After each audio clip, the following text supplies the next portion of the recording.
ദൈവതിരുനാമത്തിന് മഹത്വം ഉണ്ടാകട്ടെ. കർത്താവായ യേശു ക്രിസ്തുവിൻ്റെ നിസ്തുലമായ നാമത്തിൽ നിങ്ങൾക്ക് ഓരോരുത്തർക്കും എൻ്റെ എളിയ സ്നേഹവന്ദനം. അസാധ്യങ്ങളെ സാധ്യമാക്കുന്ന ജീവനുള്ള ദൈവം ഇന്നു മാത്രമല്ല എന്നും. Jesus Christ the same yesterday, today and for ever. Yesu Kristu ഇന്നലെയും ഇന്നും എന്നേക്കും അനന്യനാണ്, മാറ്റമില്ലാത്തവനാണെന്ന് ദൈവത്തിൻ്റെ വചനം എബ്രായ ലേഖനത്തിൽ സൂചിപ്പിച്ചിരിക്കുന്നു. യേശു മാറ്റമില്ലാത്തവനാണ്. ഇന്നലകളിൽ പ്രവർത്തിച്ച ദൈവം ഇന്ന് പ്രവർത്തിച്ചുകൊണ്ടിരിക്കുന്നു. ഇന്ന് പ്രവർത്തിച്ചുകൊണ്ടിരിക്കുന്ന ദൈവം നാളെയും പ്രവർത്തിക്കും. അതാണ് ശരിയായ വിശ്വാസം, അതാണ് ശരിയായ ദൈവാശ്രയം. എൻ്റെ പ്രശ്നങ്ങൾക്ക് പരിഹാരം കിട്ടുമോ? എൻ്റെ കടം മാറുമോ? എൻ്റെ ഭർത്താവിൻ്റെ മദ്യപാനം മാറി അദ്ദേഹം ഒരു നല്ല മനുഷ്യനായി തീരുമോ? എൻ്റെ ഭാര്യയുടെ കലമ്പുന്ന സ്വഭാവം, അനുസരണയില്ലാത്ത സ്വഭാവം മാറിക്കിട്ടുമോ? എൻ്റെ മക്കൾ താന്തോന്നികളായി നടക്കുന്ന എൻ്റെ മക്കൾ അവർ യേശുവിനെ കണ്ടെത്തി സമാധാനപൂർണരായി തീരുമോ? ഇങ്ങനെ 100 ചോദ്യങ്ങൾ നിങ്ങളുടെ മുമ്പിലുണ്ടാകാം. എല്ലാ ചോദ്യങ്ങളും എഴുതിയിട്ട് അതിൻ്റെ അവസാനം എഴുതി ചേർക്കുക, യേശു ക്രിസ്തുവിന് ഒരു കാര്യവും അസാധ്യമല്ല തന്നെ. ദൈവത്താൽ അസാധ്യമായതൊന്നുമില്ല. കർത്താവിൻ്റെ സ്തോത്രം. Everything is possible by the grace of our beloved God. ഇത് നിങ്ങളുടെ ഹൃദയ പലകമേൽ നിങ്ങൾ എഴുതണം. അവിശ്വാസത്തിൻ്റെ വാക്കുകൾ പറയരുത്, നിരാശയുടെ വാക്കുകൾ പറയരുത്, നെഗറ്റീവ് വാക്കുകൾ പറയരുത്. സ്തോത്രം. ഏലിയാവിലൂടെ ദൈവം വലിയ അത്ഭുതങ്ങൾ ചെയ്യുകയായിരുന്നു. ഏലിയാവിന് വേണ്ടി ദൈവ അത്ഭുതം പ്രവർത്തിച്ചു. കാക്കയച്ച് തൻ്റെ ഭക്തന് ആഹാരം കൊടുത്തു. എന്നാൽ ഏലിയാവിലൂടെ ദൈവം ഒരു പാവപ്പെട്ട കുടുംബത്തിൻ്റെ മേൽ അത്ഭുതം പ്രവർത്തിക്കുകയാണ്. അത് നാം ചിന്തിച്ചു. ഒരു വിധവയും മകനും ഒരപ്പവും ഉണ്ടാക്കി അത് തിന്നിട്ട് മരിക്കാനിരുന്ന കുടുംബത്തെ ആ ക്ഷാമകാലം മുഴുവൻ ക്ഷേമമായി പോറ്റുവാൻ തക്കവണ്ണം ഏലിയാവിലൂടെ കൊടുത്ത വചനം മുഖാന്തരം ദൈവം പ്രവർത്തിച്ചു. എന്നാൽ രാജാക്കന്മാരുടെ 1-ാം പുസ്തകം 17-ാം അധ്യായം അതിൻ്റെ 17-ാമത്തെ വാക്യം വായിക്കുമ്പോൾ, അനന്തരം വീട്ടുകാരത്തിയായ സ്ത്രീയുടെ മകൻ ദീനം പിടിച്ച് കിടപ്പിലായി. നമ്മുടെ ജീവിതത്തിൽ ദൈവിക അനുഗ്രഹങ്ങൾ നമുക്ക് കിട്ടും. പക്ഷേ അതുകൊണ്ട് നമ്മുടെ ജീവിതത്തിൽ ഒരു കഷ്ടപ്പാടും വരികയിൽ നിങ്ങൾ ചിന്തിക്കരുത്. ശ്രദ്ധിക്കേണ്ട ഒരു കാര്യമാണ്. സർവശക്തങ്ങളിലേക്ക് തിരിഞ്ഞാൽ നീ അഭിവൃദ്ധി പ്രാപിക്കും. അതുപോലെ ദൈവം നമ്മെ അനുഗ്രഹിക്കും, വാലല്ല തലയാക്കും. ഇങ്ങനെ എല്ലാ കാര്യങ്ങളും ദൈവദിനത്തിലുണ്ട്, സത്യമാണ്. പക്ഷേ എന്നും നമ്മുടെ ജീവിതത്തിൽ സമൃദ്ധിയാകണമെന്നില്ല. നമ്മുടെ ജീവിതത്തിൽ കഷ്ടപ്പാടുകൾ വരാം, രോഗങ്ങൾ വരാം, പ്രതിസന്ധികൾ വരാം, പ്രശ്നങ്ങൾ വരാം. വരികയിലും ദൈവം പറയുന്നില്ല, ലോകത്തിൽ നിങ്ങൾക്ക് കഷ്ടമുണ്ട്, എങ്കിലും ധൈര്യപ്പെടുവീൻ, ഞാൻ ലോകത്തെ ജയിച്ചിരിക്കുന്നു എന്നാണ് കർത്താവായ യേശു ക്രിസ്തു പറഞ്ഞത്. ഹല്ലേലൂയ. ഈ സ്ത്രീയുടെ ജീവിതത്തിൽ വലിയ കെടുതി വന്നു. അനന്തരം വീട്ടുടമക്കാരത്തിയായ സ്ത്രീയുടെ മകൻ ദീനം പിടിച്ച് കിടപ്പിലായി. ദീനം കടുത്തു, അവനിൽ ശ്വാസമില്ലാതെയായി, അവൻ മരിച്ചു. ക്ഷാമകാലത്ത് മുഴുവൻ അപ്പവും എണ്ണയുമുള്ള വീട്ടിൽ ഇപ്പോഴിതാ രോഗവും മരണവും. ഒരു കാലത്ത് സമ്പന്നതയായിരുന്നു, ഐശ്വര്യമായിരുന്നു, അനുഗ്രഹമായിരുന്നു. എന്നാൽ ഇന്നിപ്പോൾ ഇതാ കരച്ചിലും കണ്ണുനീരും. എൻ്റെ പ്രിയപ്പെട്ടവരെ, എന്നാൽ നമ്മുടെ ജീവിതത്തിൽ പ്രശ്നങ്ങൾ വരുമ്പോൾ നമ്മെ മറന്നു കളയുന്ന ഒരു ദൈവമല്ല നമ്മുടെ ദൈവം. എന്ത് സംഭവിച്ചു? കർത്താവിന് സ്തോത്രം. അവൾ ഓടി ഏലിയാവിൻ്റെ അടുക്കിലേക്ക്. അപ്പോൾ അവൾ ഏലിയാവോട്, അയ്യോ ദൈവപുരുഷനെ, എനിക്കും നിനക്കും തമ്മിൽ എന്ത്? എൻ്റെ പാപം ഓർപ്പിക്കേണ്ടതിനും എൻ്റെ മകനെ കൊല്ലേണ്ടതിനുമാകുന്നു നീ എൻ്റെ അടുക്കൽ വന്നതെന്ന് പറഞ്ഞു.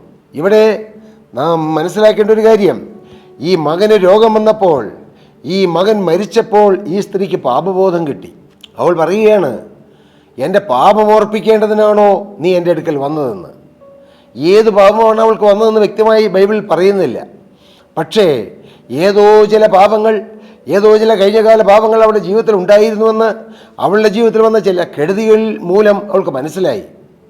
അതാണ് പ്രിയരെ ഏറ്റവും ഭാഗ്യം. നമ്മുടെ ജീവിതത്തിൽ ഒരു കെടുതി വരുമ്പോൾ, ഒരു രോഗം വരുമ്പോൾ, ഒരു കേട് വരുമ്പോൾ, ഒരു പ്രതിസന്ധി വരുമ്പോൾ, നമ്മുടെ മക്കൾ ചൊവ്വായ വഴിയിലൂടെ നടക്കാതിരിക്കുമ്പോൾ, നമ്മുടെ വീട്ടിൽ കാര്യങ്ങളെല്ലാം നന്നായി നടക്കാതിരിക്കുമ്പോൾ, സ്തോത്രം, നമുക്ക് ദൈവിക അനുഗ്രഹങ്ങൾ കിട്ടാതിരിക്കുമ്പോൾ, ഏതെങ്കിലും എൻ്റെ തെറ്റാണോ കർത്താവ് അതിൻ്റെ തടസ്സമെന്ന് നാം ചിന്തിക്കണം. എല്ലാം അങ്ങനെ ആകണമെന്നില്ല. പക്ഷേ ഉണ്ടല്ലോ പ്രിയരെ, നമുക്കെല്ലാം തിരുത്താനില്ലേ? നാം ആരാണ് പൂർണ്ണര്? നാം ചിന്തിക്കണം, കർത്താവേ, എൻ്റെ ഏതെങ്കിലും പാപം കൊണ്ടാണോ? പ്രിയ സഹോദര, നീ നിൻ്റെ ഭാര്യയുടെ മേൽ പഴിചാരരുത്. നിൻ്റെ ഒറ്റയാളുടെ കുഴപ്പം കൊണ്ടാണ് ഈ കെടുതി മുഴുവൻ വന്നതെന്ന് പറയരുത്. സഹോദരി, നിൻ്റെ ഭർത്താവിൻ്റെ മേൽ നീ പഴിചാരി നിങ്ങളുടെ കുഴപ്പം കൊണ്ടാണ് ഈ പ്രശ്നം വന്നതെന്ന് പറയരുത്. കർത്താവിന് സ്തോത്രം. മക്കളുടെ മേലോ, മക്കൾ മാതാപിതാക്കളുടെ മേലോ, മറ്റ് സഹോദരങ്ങൾ പരസ്പരമോ, അയൽക്കാരുടെ മേലോ, ആരുടെ മേലും പഴിചാരരുത്. നാം ദൈവത്തോട് ചോദിക്കണം, കർത്താവേ, എൻ്റെ ഏതെങ്കിലും പ്രശ്നങ്ങളോടാണോ കർത്താവേ കെടുതി വന്നത്? സ്തോത്രം. യോന കൊണ്ട് പറഞ്ഞു, എൻ്റെ നിമിത്തം നിങ്ങൾക്ക് ഈ വലിയ കോൾ സംഭവിച്ചിരിക്കുന്നു എന്ന് ഞാൻ അറിയുന്നു. അതൊരു വലിയ വെളിപ്പാടാണ്, അതൊരു വലിയ കണ്ണുകാഴ്ചയാണ്. സ്തോത്രം. അങ്ങനെ നമുക്കൊരു തിരിച്ചറിവ് കിട്ടിയാൽ അത് അനുഗ്രഹത്തിന് വലിയൊരു തുടക്കമാണ്.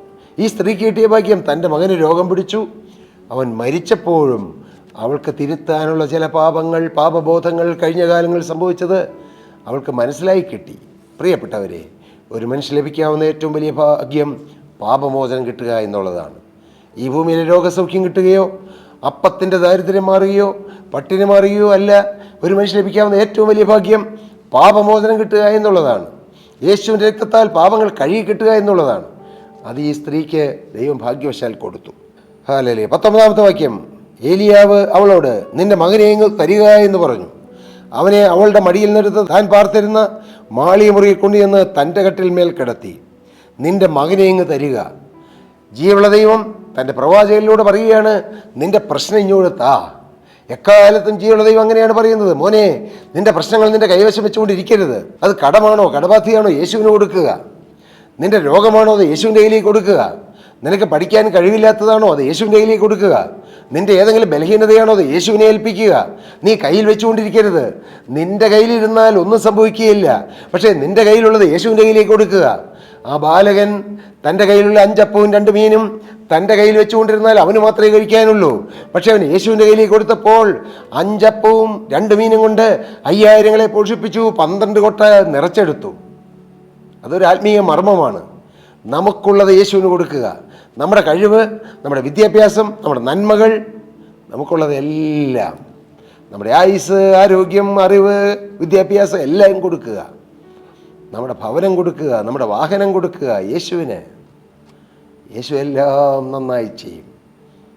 നമ്മുടെ കുറവുകൾ കൊടുക്കാം, നമ്മുടെ ബലഹീനതകൾ കൊടുക്കാം. പ്രിയ സഹോദരി, നിന്റെ രോഗം വന്ന ശരീരം കൊടുക്കാം. പ്രിയ സഹോദര, നിന്റെ കടബാധ്യതയുള്ള നിന്റെ പേഴ്സ് കൊടുക്കാം, നിന്റെ ബാങ്ക് അക്കൗണ്ട് കൊടുക്കാം. ജപ്തി നോട്ടീസ് വന്നവരാരെങ്കിലും ഈ വാക്കുകൾ കേൾക്കുന്നുണ്ടോ? നിന്റെ ജപ്തി നോട്ടീസ് യേശുവിന് കൊടുക്ക്. യേശു അതിന് നീക്കുമൊക്കെ വരുത്തും. സ്തോത്രം. പല ബാങ്കുകളിൽ നിന്ന് നോട്ടീസ് വന്നു, വക്കീലാഫീസിൽ നിന്നും കേസിൻ്റെ നോട്ടീസ് വന്നു. നീ വെച്ചുകൊണ്ടിരിക്കരുത്, നിരാശപ്പെട്ടിരിക്കൊണ്ടിരിക്കരുത്. നീ യേശുവിനെ ഏൽപ്പിക്കുക. യേശുവെ അവിടുത്തെ കരങ്ങളിലേക്ക് തരുന്നെന്ന് പറയുക. കർത്താവിന് സ്തോത്രം. ഏലിയാവ് യഹോവയോട് പ്രാർത്ഥിച്ചു, എൻ്റെ ദൈവമായ യഹോവേ, ഞാൻ വന്നു പാർക്കുന്ന ഇവിടുത്തെ വിധവയുടെ മകനെ കൊല്ലുവാൻ തക്കോണം നീ അവൾക്ക് അനർത്ഥം വരുത്തിയോ എന്ന് പ്രാർത്ഥിച്ചു. പിന്നെ അവൻ കുട്ടിയുടെ മേൽ 3 പ്രാവശ്യം കവിണ്ണു കിടന്നു. എൻ്റെ ദൈവമായ യഹോവേ, കുട്ടിയുടെ പ്രാണൻ അവനിൽ മടങ്ങി വരുമാറാകട്ടെ എന്ന് യഹോവയോട് പ്രാർത്ഥിച്ചു. സ്തോത്രം. ഏലിയാവ് പ്രാർത്ഥിച്ചു, ദൈവം പ്രാർത്ഥന കേട്ടു. ആ കുട്ടിയുടെ പ്രാണൻ മടങ്ങി വന്നു. 22-ാമത്തെ വാക്യം, യഹോവ ഏലിയാവിൻ്റെ പ്രാർത്ഥന കേട്ടു, കുട്ടിയുടെ പ്രാണൻ അവനിൽ മടങ്ങി വന്നു, അവൻ ജീവിച്ചു. ഇതൊരു അത്ഭുതമല്ലേ? ഇത് അസാധ്യമായൊരു കാര്യമല്ലേ? മനുഷ്യർക്ക് അസാധ്യമായ കാര്യമല്ലേ? മരിച്ച കുട്ടി, അവനിൽ പ്രാണൻ തിരികെ വന്നു, അവൻ ജീവിച്ചു, അവൻ എഴുന്നേറ്റു. ഹല്ലേലൂയ. നിങ്ങളുടെ ജീവിതത്തിൽ മരിച്ച പോലെയുള്ള ചില അവസ്ഥകൾ ഇല്ലേ? മരണം വന്നതുപോലെയുള്ള ചില അവസ്ഥകൾ. ഇനി കടം മാറുമോ? ഇനി ഒരു അഭിവൃദ്ധി കിട്ടുമോ? ഇനി ഒരു ഐശ്വര്യം കിട്ടുമോ? ഇനി ഒരു പാവത്തിന്മേൽ ജയം കിട്ടുമോ? ഇനി ഒരു നല്ല ഭാവി കിട്ടുമോ? ഇനി എനിക്കൊരു നല്ല വിദ്യാഭ്യാസം കിട്ടുമോ? ഇനി എനിക്ക് നല്ല ജോലി കിട്ടുമോ? ഇനി എനിക്കൊരു നല്ല വരുമാന മാർഗം കിട്ടുമോ? എനിക്ക് നല്ല കുഞ്ഞുങ്ങൾ പിറക്കുമോ? ഇങ്ങനെ 100 ചോദ്യങ്ങളും 100 ആവശ്യങ്ങളുമായിരിക്കുന്ന പ്രിയ സഹോദരങ്ങളെ, നിങ്ങളോട് പറയട്ടെ, മരിച്ച മകൻ ഉയർത്തെഴുന്നേറ്റു. അതേ, അസാധ്യങ്ങളെ സാധ്യമാക്കുന്ന ഒരു ദൈവമുണ്ട്. ആ ദൈവകരങ്ങളിലേക്ക് കൊടുക്കുക. നിങ്ങളുടെ പ്രശ്നങ്ങൾ മുഴുവൻ ഏൽപ്പിക്കുക, മുഴുവൻ യേശുവിനെ ഏൽപ്പിക്കുക. നിന്റെ ഭാരം യഹോവയുടെ മേൽ വെച്ചുകൊള്ളുക. അവൻ നിന്നെ പുലർത്തും. ഹല്ലേലൂയ. യേശു നിന്നെ പുലർത്തും. യേശു നിന്നെ അനുഗ്രഹിക്കും. യേശു നിന്നെ സഹായിക്കും. യേശു നിന്നെ ഉയർത്തും. യേശു നിന്നെ വളർത്തും. മകനെ, യേശു നിന്നെ അനുഗ്രഹിച്ച് നിന്റെ പേര് വലുതാക്കും. അങ്ങനെ യേശുവിൻ്റെ നാമം നിന്നിലൂടെ മുഖത്ത് കൊടുക്കാനിടയാകും. പ്രിയ സഹോദരി സഹോദരങ്ങളെ, നിങ്ങളുടെ ജീവിതം കർത്താവിന് കൊടുക്കൂ. നിങ്ങളുടെ ഭാവി യേശുവിന് കൊടുക്കൂ. നിങ്ങളുടെ ആയുസ് യേശുവിന് കൊടുക്കൂ. നിങ്ങളുടെ പ്രശ്നങ്ങൾ യേശുവിന് കൊടുക്കൂ. യേശുവിൽ നിന്ന് ദൈവീയ അനുഗ്രഹങ്ങളും നന്മകളും ആത്മീയമായും ഭൗതികമായും നന്മകൾ പ്രാപിപ്പാൻ നിങ്ങളുടെ കരങ്ങളിലുള്ളത് യേശുവിന് കൊടുത്ത് യേശുവിൻ്റെ കയ്യിലേക്ക് നിങ്ങൾ കൈ നീട്ടൂ. യേശു നിങ്ങളുടെ കൈ നിറച്ചു തരും. നിങ്ങളുടെ ജീവിതം അഭിവൃദ്ധിപ്പെടും. നിങ്ങളുടെ ജീവിതം അനുഗ്രഹമുള്ളതായിത്തീരും. അതിനിടയാകട്ടെ, കരയുന്ന ഭവനത്തിൽ ഇപ്പോഴിതാ ആർപ്പിൻ്റെ നാദം. സന്ധ്യയെങ്കിൽ കരച്ചിൽ വന്ന രാവാർക്കും ഉഷസ്സിലോ ആനന്ദഘോഷം വരുന്നു. ഇന്ന് കരഞ്ഞുകൊണ്ട് ഈ വാക്കുകളെ കേൾക്കുന്ന നിങ്ങളോട് ഞാൻ കർത്താവിൻ്റെ ഒരു ദൂത് പറയാം. മകളെ, നിന്റെ കണ്ണുനീര് യേശു വെപ്പും. നീ ചിരിക്കും, നിനക്ക് സന്തോഷം കിട്ടും, നീ അനേകരെ കണ്ണുനീർ തുടയ്ക്കുന്നവളായിത്തീരും. ഹല്ലേലൂയ. അതിന് കർത്താവ് ഇടയാക്കട്ടെ. ഞാൻ യേശുവിൻ്റെ നാമം ചൊല്ലി നിങ്ങളെ ഏവരെയും അനുഗ്രഹിക്കുന്നു. കർത്താവ് നിങ്ങളെ അനുഗ്രഹിക്കട്ടെ. ദൈവനാമം മഹത്വപ്പെടട്ടെ. പ്രിയ സഹോദരി സഹോദരങ്ങളെ, നിങ്ങൾക്ക് പ്രാർത്ഥനാ വിഷയങ്ങളുണ്ടോ? തീർച്ചയായും ഞങ്ങളെ അറിയിച്ചാൽ ഞങ്ങൾ നിങ്ങൾക്ക് വേണ്ടി പ്രാർത്ഥിക്കുക. ഞങ്ങളുടെ പ്രയർ ഡെസ്കിലുള്ള ദൈവമക്കൾ നിങ്ങളുമായി കമ്മ്യൂണിക്കേറ്റ് ചെയ്യും.